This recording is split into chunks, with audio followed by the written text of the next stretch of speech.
ନମସ୍କାର। ଆଜିର ଯେଉଁ ଟପିକ୍ ଆମେ ରଖିଛୁ ଗୋଟେ ଏଭଳି ବିଷୟରେ ଆମେ ଆଲୋଚନା କରିବାକୁ ଚାହୁଁଛୁ ଯାହା ବିଷୟରେ ସାଧାରଣତଃ କେବେ ବି ଆଲୋଚନା ହେଇନଥାଏ। ଆପଣ ଟିଭି ସିରିଏଲ୍ ବିଭିନ୍ନ ଗଣମାଧ୍ୟମ ବିଭିନ୍ନ ସୋସିଆଲ ନେଟୱାର୍କିଂ ସାଇଟ୍ରେ ଆପଣ ବିଭିନ୍ନ ବିଷୟରେ ଆଲୋଚନା ହେଉଥିବା ଦେଖୁଥିବେ। ସଂସାର ବିଷୟରେ, ଧର୍ମ ବିଷୟରେ। ଏବେ ରିସେଣ୍ଟଲି ଲଲନ ଟପ୍ ଚ୍ୟାନେଲରେ ଧର୍ମକୁ ନେଇକି ଗୋଟେ ବହୁତ ବଡ଼ ଆଲୋଚନା ହେଇଥିଲା। ତେଣୁ ଅନେକ ଆଲୋଚନା ମୁଁ ଦେଖୁଛନ୍ତି ଟିଭି ଚ୍ୟାନେଲ ମାଧ୍ୟମରେ ସଂସାର ଓ ଭଗବାନକୁ ନେଇକି। ତେବେ ଏବେ ଏତେ ବଡ଼ ବା ବିସ୍ତୃତ ବିଷୟରେ ଆଲୋଚନା କରିବା ପୂର୍ବରୁ ଆମେ ଜଣେ ମଣିଷ ହିସାବରେ ପ୍ରଥମେ ଆମକୁ ଜାଣିବାକୁ ପଡ଼ିବ ଯେ ବାସ୍ତବରେ ଆମେ ନିଜେ କିଏ। କାହିଁକି ଏ ବିଷୟଟି ଜାଣିବା ନିହାତି ଦରକାର। କାରଣ ଆମେ ଯେତେବେଳେ ନିଜେ ନିଜକୁ ଜାଣିନେ ତାହେଲେ ଆମେ ପରମାତ୍ମା ବା ଭଗବାନଙ୍କୁ କେମିତି ବୁଝିବା। ଯଦି ଆମେ ନିଜେ ନିଜକୁ ବୁଝିନେ ତାହେଲେ ପରମାତ୍ମାକୁ ବୁଝିବାର କୌଣସି ଅବକାଶ ହିଁ ନାହିଁ। ତେଣୁ ସବୁଠାରୁ ଗୁରୁତ୍ୱପୂର୍ଣ୍ଣ ଅଛି ଜଣେ ମଣିଷ ହିସାବରେ ପ୍ରଥମେ ଆମେ ଆମ ନିଜକୁ ବୁଝି ନେବା ଦରକାର କି ଆମେ କିଏ, ଆମେ ବାସ୍ତବରେ କିଏ, ଆମର ଅସ୍ତିତ୍ୱ କ'ଣ, ଆଉ ଏହା କିଭଳି ପରମାତ୍ମା ବା ଭଗବାନଙ୍କ ସହିତ ଜଡ଼ିତ ହେଇକି ଅଛି। ତେବେ ମଣିଷର ଯେଉଁ ଶରୀର ରହିଛି ବା ମଣିଷର ଯେଉଁ ଅସ୍ତିତ୍ୱଟି ରହିଛି ଏହା ସାଧାରଣତଃ ଦୁଇ ଭାଗରେ ବିଭକ୍ତ। ଗୋଟେ ହେଉଛି ଫିଜିକାଲ ଶରୀର ବା ଭୌତିକ ଶରୀର, ଯାହାକୁ ଜଡ଼ ମଧ୍ୟ କୁହାଯାଏ, ଯେଉଁଟାକି ରକ୍ତ, ହାଡ଼, ମାଂସ ଇତ୍ୟାଦିକୁ ନେଇକି ଯେଉଁ ଗଠିତ ଯେଉଁ ଶରୀରଟି ଆମ ପାଖରେ ରହିଛି, ରକ୍ତ। ଏବଂ ସେଇ ଶରୀର ଯେଉଁ ଭୌତିକ ଶରୀର ରହିଛି ସେ ଭୌତିକ ଶରୀରର କିଛି ଗୁଣ ମଧ୍ୟ ରହିଛି। ଗୁଣ ମାନେ ଭୌତିକ ଶରୀରର ଗୁଣକୁ ଧାରଣ କରୁଥିବା କିଛି ଅଙ୍ଗ ମଧ୍ୟ ଅଛି, ଯେପରିକି ଆମର ଆଖି ଦ୍ୱାରା ଆମେ ଦେଖିପାରୁଛେ, କାନ ଦ୍ୱାରା ଶୁଣିପାରୁଛେ, ପାଟି ଦ୍ୱାରା କହିପାରୁଛେ, ଜିଭ ଦ୍ୱାରା ସ୍ୱାଦ ବାରିପାରୁଛେ, ଅନୁଭବ କରିପାରୁଛେ। ଏହା ମଧ୍ୟ ଭୌତିକ ଶରୀରର ଏକ ଅଂଶବିଶେଷ। ଭୌତିକ ଶରୀର ଭିତରେ ମଧ୍ୟ ଏ ଗୁଣବାଚକ କଥା ବା ଜିନିଷଟି ଅଛି। ତେଣୁ ଭୌତିକ ଶରୀର ଏଇ ସବୁ ସମାହାରକୁ ନେଇକି ଭୌତିକ ଶରୀର ଗଠିତ। ଆଉ ଗୋଟେ ଶରୀର ହେଉଛି ଯାହାକୁ ସାଧାରଣତଃ ଦାର୍ଶନିକ ଶବ୍ଦରେ ବା ଧାର୍ମିକ ଶବ୍ଦରେ, ଅନେକ ସମୟରେ ଆଧ୍ୟାତ୍ମିକ ଶବ୍ଦରେ ଆମେ ଯାହାକୁ ସୂକ୍ଷ୍ମ ଶରୀର ବୋଲି କହୁଛେ ବା ଯାହାକୁ ଚେତନା ବୋଲି କହୁଛେ, ଇଂଲିଶରେ ଯାହାର ନାଁ ହେଉଛି କନସିୟସନେସ୍। ତେଣୁ ସେଇଭଳିଆ ଯେଉଁ ଶରୀର ଆମ ପାଖରେ ଗୋଟେ ରହିଛି, ସେ ଶରୀରର ମୁଖ୍ୟ ଆଧାର କ'ଣ? ଯେଉଁ ଚେତନାର ମୁଖ୍ୟ ଆଧାର ହେଲା, ଚେତନା କହିଲେ ଆମର ଯେଉଁଟା ରହିଛି ବିଚାର କରିବାର ଯେଉଁ କ୍ଷମତା, ଭାବିବାର କ୍ଷମତା, ଅନୁଭବ କରିବାର କ୍ଷମତା, ମନେ ପକାଇବାର କ୍ଷମତା, ଏଇ ଯେଉଁ କ୍ଷମତାଟି ରହିଛି ତାହାର ସମୂହକୁ ଆମେ କ'ଣ କହୁଛେ ନା ଏଇ ଯେଉଁ ବିଚାର କରିବାର କ୍ଷମତାର ଯେଉଁ ସମୂହ ରହିଛି, ଯେଉଁ ଗୁଣ ରହିଛି ଚେତନା, ସୂକ୍ଷ୍ମ ଚେତନାରେ, ସେ ସମୂହକୁ ଆମେ ଆତ୍ମା ବୋଲି କହୁଛେ।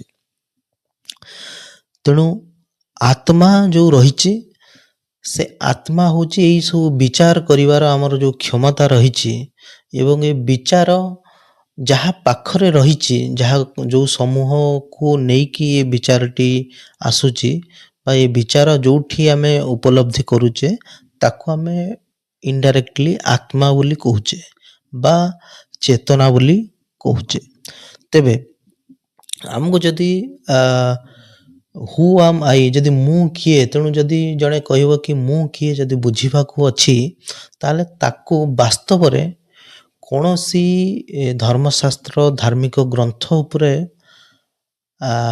ମାନେ ତାର ନିଜର ଦୃଷ୍ଟିକୁ ନ ନେଇକି ନିଜ ଶରୀରକୁ ବ୍ୟବହାର କରିକି, ନିଜକୁ ବ୍ୟବହାର କରିକି ମୁଁ କିଏ ବା ହୁ ଆମ୍ ଆଇ ମେ କौन हूँ ଯେଉଁ ଶବ୍ଦଟି ରହିଛି ତାକୁ ବୁଝିବାକୁ ଚେଷ୍ଟା କରିବ। କାହିଁକିନା ଆପଣ ନିଜ ଠାରୁ ଆପଣଙ୍କୁ ଅନ୍ୟ କେହି ବେଶୀ ଭଲ ଭାବରେ ଜାଣି ନାହାନ୍ତି। ଆପଣ ନିଜକୁ ଯେତିକି ଭଲ ଭାବରେ ଜାଣିଛନ୍ତି ବା ଚିହ୍ନିଛନ୍ତି, ଅନ୍ୟ ବ୍ୟକ୍ତି ଚିହ୍ନି ନାହାନ୍ତି। କାରଣ ଆପଣଙ୍କର ଅନୁଭବ ସେଇଟା ଆପଣଙ୍କର ବ୍ୟକ୍ତିଗତ କଥା। ଯେତେବେଳେ ଆପଣ ନିଜେ ଅନୁଭବ କରିବେ ଗୋଟେ କଥା, ତାହେଲେ ସେ ବିଷୟରେ ଆପଣ ଦ୍ୱିପଦ କହିପାରିବେ। ତେଣୁ ଆପଣଙ୍କର ଅନୁଭବଟା ଆପଣଙ୍କର ବ୍ୟକ୍ତିଗତ ଅଟେ। ତେଣୁ ଆପଣଙ୍କର ଅନୁଭବ ବିଷୟରେ ଅନ୍ୟ କେହି କହିବା ବା କେଉଁଠୁ ଗୋଟେ ମାଗି ଆଣିବା, କାହାଠୁ ଗୋଟେ ଶୁଣିଦେବା, ତାର କିଛି ମାନେ ନଥାଏ। ଆପଣ ଯଦି ଦେଖିବେ ଅନେକ ଧର୍ମଗ୍ରନ୍ଥରେ ଆତ୍ମା ପରମାତ୍ମା ନେଇକି ଅନେକ କଥା ଲେଖା ହେଇଛି। ଏହା ନୁହେଁ କି ଯେଉଁମାନେ ଲେଖିଛନ୍ତି ସେମାନେ ଭୁଲ। ଯେଉଁମାନେ ଲେଖିଛନ୍ତି ସେମାନେ ତାଙ୍କର ଅନୁଭବ ଦ୍ୱାରା ଲେଖିଛନ୍ତି। ତେଣୁ ତାଙ୍କର ଅନୁଭବ ଦ୍ୱାରା ଆପଣ କେବେ ଉପଲବ୍ଧି ପାଇପାରିବେନି। କାରଣ ଆପଣଙ୍କୁ ଯଦି ସେ ଅନୁଭବ ଆଣିବାର ଅଛି କି ଆପଣ କିଏ, ତାହେଲେ ଆପଣ ନିଜକୁ ସେଇ ସ୍ତରକୁ ନେବାକୁ ପଡ଼ିବ, ସେଇ ବିଚାରକୁ ଗ୍ରହଣ କରିବାକୁ ପଡ଼ିବ ଏବଂ ନିଜକୁ ଉପଲବ୍ଧି କରିବାକୁ ପଡ଼ିବ ଯେ ଆପଣ ନିଜେ କିଏ। ସାଧାରଣରେ ଆମେ ଯଦି ପଚାରିବା ଜଣେ ବ୍ୟକ୍ତିକୁ, ସାଧାରଣ ବ୍ୟକ୍ତିକୁ ଯଦି ଆମେ ପଚାରିବା ଯେ ଆପଣ କିଏ ବୋଲି ଯଦି ଆମେ ପ୍ରଶ୍ନ ପଚାରେ, ତାର ଉତ୍ତର କିଛି ଭିନ୍ନ ଭିନ୍ନ ଢଙ୍ଗରେ ଆମକୁ ଦେଖିବାକୁ ମିଳେ। ଯେମିତି କିଛି ବ୍ୟକ୍ତିକୁ ଯଦି ଆପଣ ପଚାରିବେ ଆପଣ କିଏ ବୋଲି, ସିଏ ହୁଏତ ହଠାତ୍ ତାଙ୍କର ନାଁ କହିବେ, ମୋ ନାଁ ପ୍ରସନ୍ନ ସାହୁ କି ମୋ ନାଁ ବିଚିତ୍ର ବିଶ୍ୱାଳ, କିଛି ବି ତା କହିପାରନ୍ତି। କିଛି କିଛି ଲୋକ ନିଜର ଉପାଧିକୁ ନେଇକି ମଧ୍ୟ ନିଜକୁ ଡିଫାଇନ୍ କରିବାକୁ ଚେଷ୍ଟା କରନ୍ତି କି ମୁଁ ଜଣେ କଲେକ୍ଟର, ମୁଁ ଜଣେ ଡକ୍ଟର, ମୁଁ ଜଣେ ଇଞ୍ଜିନିୟର। କିଛି ଲୋକ କହିପାରନ୍ତି ମୁଁ ଜଣେ ଚାଷୀ, ମୁଁ ଜଣେ ବ୍ୟବସାୟୀ। ଏମିତି ଅନେକ କିଛି ନିଜର କର୍ମକୁ ନେଇକି, ଉପାଧିକୁ ନେଇକି କିଛି ଲୋକ ନିଜକୁ ଡିଫାଇନ୍ କରିବାକୁ ଚେଷ୍ଟା କରନ୍ତି। ମୁଁ ଜଣେ ବୁଢ଼ା, ମୁଁ ଜଣେ ଛୋଟ ପିଲା, ମୁଁ ଜଣେ ଯୁବକ, ଏମିତି ବିଭିନ୍ନ ସ୍ତରକୁ ନେଇକି ମଧ୍ୟ କିଛି ଲୋକ କହିପାରନ୍ତି ଯେ ମୁଁ ନିଜକୁ ଡିଫାଇନ୍ କରିପାରନ୍ତି।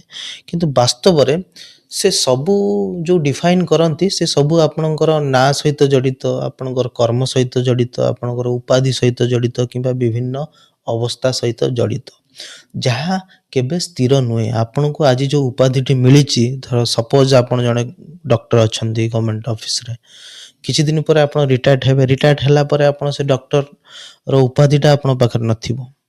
ତେଣୁ ଆପଣଙ୍କୁ ଯାହା ଉପଲବ୍ଧି ହେଇଛି ବା ଆପଣ ଯାହା ଉପାଧି ପାଇଛନ୍ତି ତାହା କ୍ଷଣିକ ମାତ୍ର। ତେଣୁ ଯଦି ସେ ଉପାଧିକି ଆମେ କାଢ଼ିଦେବା, ଆପଣଙ୍କ ନାଁକୁ ହଟେଇଦେବା, କି ଆପଣଙ୍କ କର୍ମ ସବୁଦିନ ତ ଆପଣ କାମ କରିପାରିବେନି। ଜଣେ ମାଛ ଧରୁଛି, ଜଣେ କେଉଟ ସବୁବେଳେ ପାଇଁ ତ ମାଛ ଧରିପାରିବନି, କେବେ କେବେ ନା କେବେ ସେ ବଢ଼ା ହେବ, ସେ ଅନ୍ୟ ଅବସ୍ଥାକୁ ଅତିକ୍ରମ କରିବ। ତେଣୁ ଏଇ ଯେଉଁ ଅବସ୍ଥା, ଏଇ ଯେଉଁ ଉପାଧି, ଏଇ ଯେଉଁ କର୍ମ, ଏଇ ଯେଉଁ ନାମ, ଏହା ବାସ୍ତବରେ ଆପଣ ନିଜେ ନୁହନ୍ତି।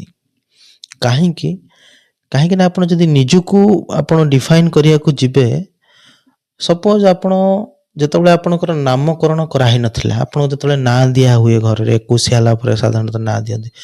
ନାଁ ଦେବା ପୂର୍ବରୁ ତାହେଲେ ଆପଣ କ'ଣ ଥିଲେ? ଆପଣ ଯଦି ଡିଫାଇନ୍ କରିବାକୁ ପଡ଼ିବ ଯେ ଆପଣ କୁହନ୍ତୁ ଆପଣ କ'ଣ ଥିଲେ। ଆପଣ ଯେତେବେଳେ ନାଁ ଦିଆ ହେଇନଥିଲା ଆପଣ କ'ଣ ଥିଲେ? ଜଣେ ଯଦି ପଚାରିବେ ଆପଣ ଉତ୍ତର କ'ଣ ଦେବେ? ହୁଏତ ଆପଣ କିଛି ସମୟ ପାଇଁ ଚୁପ୍ ହେଇଯିବେ, କାହିଁକିନା ଆପଣଙ୍କ ପାଖରେ ଉତ୍ତର ନାହିଁ କି ଆପଣ କେବେ ତାହା ଖୋଜିବାକୁ ବା ଜାଣିବାକୁ ଚେଷ୍ଟା କରି ନାହାନ୍ତି। ତେଣୁ ବହୁତ ସମୟରେ ଆପଣ ଦେଖିବେ କିଛି ଲୋକ ମରିଗଲା ପରେ ଆପଣ ଦେଖିବେ ଆରେ ବହୁତ ଭଲ ଲୋକଟା ଥିଲା ରେ ଚାଲିଗଲା, କି ବହୁତ ଖରାପ ଲୋକଟା ଥିଲା ଚାଲିଗଲା ବୋଲି ଏମିତି ଲୋକ କୁହନ୍ତି। ଯେବେ କି ସେଇ ଲୋକଟି ମରିକି ପଡ଼ିଥିବ ଗୋଟେ ଜାଗାରେ ବା ଶୋଇଥିବ ଗୋଟେ ଜାଗାରେ, ଲୋକ ଏଇଭଳିଆ କହୁଥିବେ ଯେ ଆରେ ଭଲ ଲୋକଟା ଥିଲା ଚାଲିଗଲା। ତାହେଲେ ଆପଣ ଯଦି ଶରୀର ଆପଣଙ୍କ ପାଖରେ ଅଛି, ତାହେଲେ କ'ଣ ଚାଲିଗଲା? କେଉଁ ଜିନିଷଟା ଆପଣଙ୍କର ଚାଲିଗଲା? କାରଣ ଆପଣ ତ ନିଜେ ପଡ଼ିକି ରହିଛନ୍ତି। ସେ ଯେଉଁ ଚାଲିଗଲା କଥାଟି କୁହାହେଉଛି, ସେଇ ଚାଲିଗଲା ଶବ୍ଦଟି, ଯେଉଁ ଚାଲିଗଲା କଥା କହୁଛନ୍ତି, ସେଇଟା ହେଉଛି ବାସ୍ତବରେ ହେଉଛି ଆପଣଙ୍କର ଚେତନା ବା କନସିୟସନେସ୍। ଆପଣ ଯଦି ନିଜକୁ ଡିଫାଇନ୍ କରିବାକୁ ଚେଷ୍ଟା କରିବେ, ସବୁଠାରୁ ଗୁରୁତ୍ୱପୂର୍ଣ୍ଣ ଦିଗ ମଣିଷର ହେଉଛି ଚେତନା। ଯେତେବେଳେ ମଣିଷ ଶରୀରରୁ ଚେତନା ଚାଲିଯାଏ ବା ଚେତନା ମଣିଷ ଶରୀରରୁ ଛାଡ଼ିକି ଚାଲିଯାଏ, ସେତେବେଳେ ମଣିଷ ନିଜ ଅସ୍ତିତ୍ୱ ହରାଇ ବସେ। ତା ମାନେ ଆମର ଏଇ ଯେଉଁ ରକ୍ତ, ହାଡ଼, ମାଂସ, ଯେଉଁ ଜ୍ଞାନେନ୍ଦ୍ରିୟ ଅଛି, ଯେଉଁ ପଞ୍ଚଭୂତରେ ଶରୀର ଯେଉଁ ଗଠନ ହେଇଛି ଏବଂ ଯାହା ନାମ, ଉପାଧି, ଆପଣଙ୍କର ବିଭିନ୍ନ ଅବସ୍ଥା, ସ୍ତର, ଯାହା କିଛି ବି ଅଛି, ସେଇ ସବୁ ବାସ୍ତବରେ ଆପଣ ନୁହନ୍ତି, କାରଣ ସେ ସବୁ ହେଉଛି କ୍ଷଣସ୍ଥାୟୀ। ତାହେଲେ ଆପଣ କିଏ?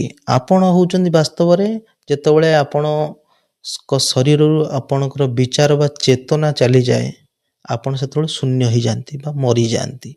ତେଣୁ ଆପଣଙ୍କର ନିଜକୁ ଯଦି ଆପଣଙ୍କୁ ବୁଝିବାକୁ ଅଛି, ତାହେଲେ ଆପଣଙ୍କୁ ଜାଣିବାକୁ ପଡ଼ିବ ଯେ ଆପଣଙ୍କର ଚେତନା ହିଁ ଆପଣ ଅଟନ୍ତି। ଆପଣ ଆଉ କେହି ନୁହନ୍ତି। ଆପଣଙ୍କ ଚେତନା ଯେପର୍ଯ୍ୟନ୍ତ ଆପଣଙ୍କ ଶରୀରରେ ଅଛି, ବିଚାର କରିବାର କ୍ଷମତା, ଜାଣିବାର ବୁଝିବାର କ୍ଷମତା, ମନେ ପକେଇବାର କ୍ଷମତା, ଏଇ ଯେଉଁ କ୍ଷମତାଟି ଆପଣ ବିଚାର ରହିଛି ସେଇଟା ହିଁ ବାସ୍ତବରେ ହେଉଛନ୍ତି ଆପଣ ନିଜେ, ବା ମୁଁ ଯେଉଁଟା କୁହାଉଛି, ମୁଁ ଯେଉଁ ଶବ୍ଦଟି କୁହାଉଛି ସେଇଟା ହେଉଛି ବାସ୍ତବରେ ଆପଣ ନିଜେ।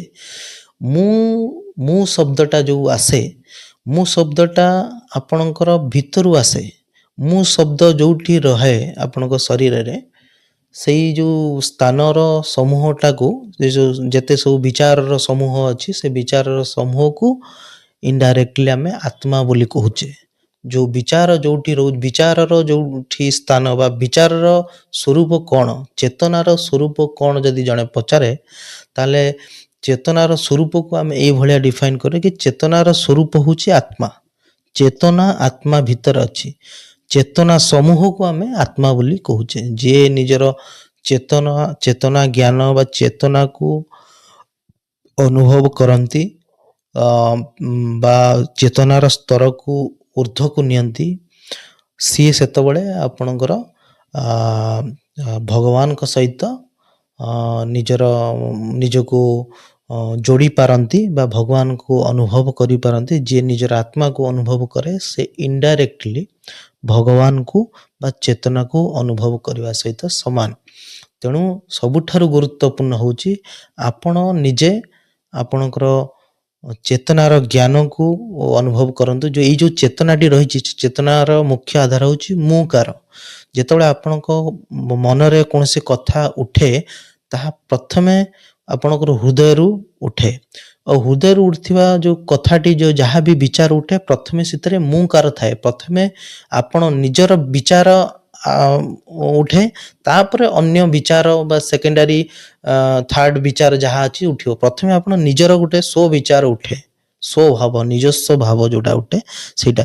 ତେଣୁ ନିଜସ୍ୱ ଭାବ ବା ମୁଁକାର ଯେଉଁ ଭାବଟା, ଯେଉଁ ସ୍ୱଭାବ ଆପଣ କେତେବେଳେ ଯେଉଁ ମୁଁକାର ଭାବଟା, କେତେବେଳେ ଆପଣ ମୁଁକାର ଭାବକୁ ଆପଣଙ୍କର ସମାପ୍ତ କରିପାରିବେ ନା, ଯେତେବେଳେ ଆପଣ ସ୍ଥିର ହେଇଯିବେ, ଯେତେବେଳେ ଆପଣଙ୍କ ଶିଥିଳ ହେଇଯିବେ, ଯେତେବେଳେ ଆପଣଙ୍କର ସବୁ ଭାବନାକୁ କଣ୍ଟ୍ରୋଲ କରିକି ତାର ଊର୍ଦ୍ଧ୍ୱକୁ ଯାଇକି ଯେତେବେଳେ ଆପଣ ଚିନ୍ତା କରିବେ, ମୁଁକାରକୁ ହଟେଇବେ, ସେତେବେଳେ ଆପଣ ବାସ୍ତବରେ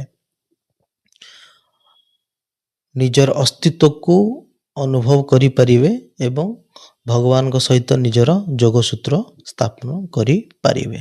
ଧନ୍ୟବାଦ।